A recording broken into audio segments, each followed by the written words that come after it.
Assalamualaikum warahmatullahi wabarakatuh.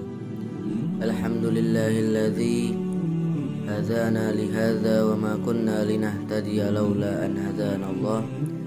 Asyhadu an la ilaha illallah wa asyhadu anna Muhammadan abduhu wa rasuluh. Allahumma shalli ala sayyidina Muhammad wa ala alihi wa sahbihi ajma'in, amma ba'd. Rabbi israh li sadri wa yassir li amri wahlul 'uqdatam min lisani yafqahu qawli. Raditu billahi rabba wa bil islami dina wa bi Muhammadin nabiyya wa rasula. Segala puji bagi Allah atas nikmat serta karunia-Nya. Hingga saat ini kita masih diberikan usia yang panjang sehingga kita dapat bertemu dengan bulan suci Ramadan.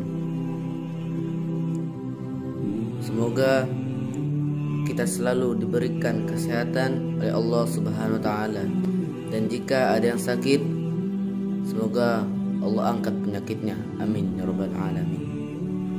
Salawat serta salam tak lupa juga kita haturkan kepada junjungan kita baginda Nabi besar Muhammad sallallahu alaihi wasallam, karena beliaulah yang telah menyinari dunia dengan cahaya Islam sehingga kita dapat merasakan indahnya Islam, manisnya iman, dan semoga kita termasuk umatnya yang setia mengikuti ajarannya hingga hari akhir nanti. Amin ya rabbal alamin. Di sini saya Fajar Al-Umam akan menyampaikan muhasabah yang berjudul takut kepada Allah. Saudaraku, saudari seiman rahimakumullah. Allah Maha menghitung yang rahasia dan yang terbuka. Allah Maha menghitung hingga pada tetesan air di lautan. Bahkan debu dan pasir yang begitu banyak yang mungkin manusia tidak dapat menghitungnya, Allah hitung juga. Maka takutlah kepada Allah Subhanahu wa taala. Jangan takut kepada makhluknya. Allah Subhanahu wa taala berfirman di dalam Al-Qur'an, maka janganlah kamu takut kepada manusia, tetapi takutlah kepadaku. Quran surah Al-Maidah ayat 44. Al-Khauf adalah batasan yang kokoh yang menghalangi dorongan hawa nafsu yang menyesatkan. Itulah rasa takut yang bisa mengguncang hati seorang hamba dari rasa khawatir mendapat kemurkaan Allah Subhanahu wa taala. Lalu ia terdorong untuk melakukan amal taat dan menjauhkan kemaksiatan. Saudaraku, saudari seiman rahimahullah, Ibnu Taimiyah melanjutkan, rasa takut itu biasa berwujud kegelisahan hati bila ia mengingat azab Allah dan siksa api neraka bagi orang-orang yang bermaksiat kepadanya. Tetapi rasa takut itu juga merupakan pelita hati yang bisa menyinari jalan untuk memilih antara yang baik dan yang buruk. Setiap orang takut terhadap sesuatu, maka ia akan berlari dari sesuatu itu, kecuali takut kepada Allah. Jika engkau takut kepada Allah, engkau justru harus berlari mendekatinya. Jadi orang yang takut kepada Allah adalah orang yang lari dari Allah tapi kembali lagi kepada Allah.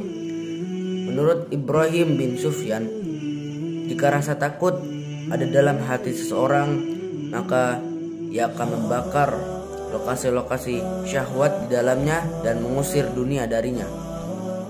Al-Hasan Al-Basri menangis, dan ketika ditanya alasannya, ia mengatakan, aku takut bila dijebloskan ke dalam neraka.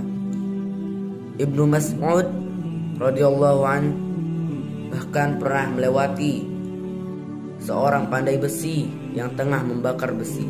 Kemudian ia pingsan dikarenakan mengingat neraka yang begitu panas. Begitulah para solehin terdahulu yang benar-benar hidup bersama Al-Quran. Mereka juga hidup bersama akhirat seperti kehidupan nyata. Mereka merasakan Al-Quran benar-benar diberikan untuk mereka dan merasakan ancaman neraka begitu hadir di hadapan mereka.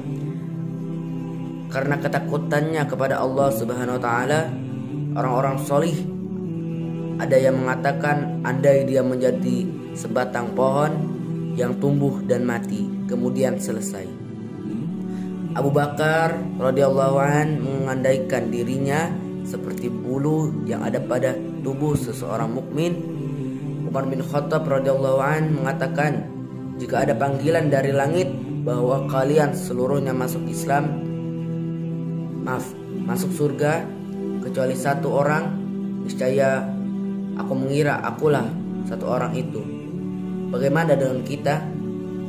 Saudaraku, al-khauf adalah bentuk rasa takut kepada Allah yang dimiliki oleh orang-orang mukmin awam.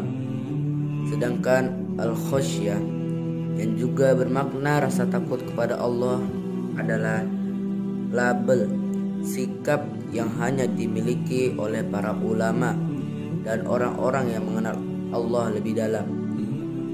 Tingkat khauf atau khasyah seseorang hanya tergantung dari tingkatan ilmu dan ma'rifahnya kepada Allah Subhanahu wa taala.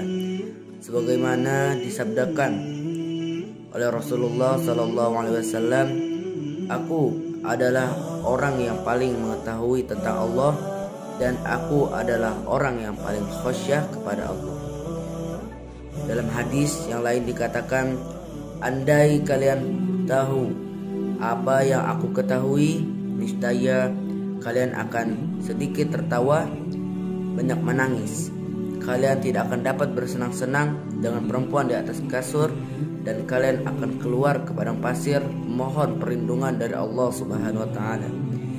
Imam Ahmad mengatakan hadis ini menunjukkan bahwa setiap bertambah ma'rifah dan pengenalan seseorang kepada Allah akan bertambah pula derajat takutnya kepada Allah. Dan rasa takut itu adalah pertanda keimanan seseorang. Karenanya Allah Subhanahu wa taala berfirman, dan takutlah kepadaku jika kalian termasuk orang-orang yang beriman. Quran surah Al-A'raf ayat 175. Saudaraku, yang sama-sama kita mengharap ridha Allah Subhanahu wa taala. Kita adalah hamba-hamba Allah.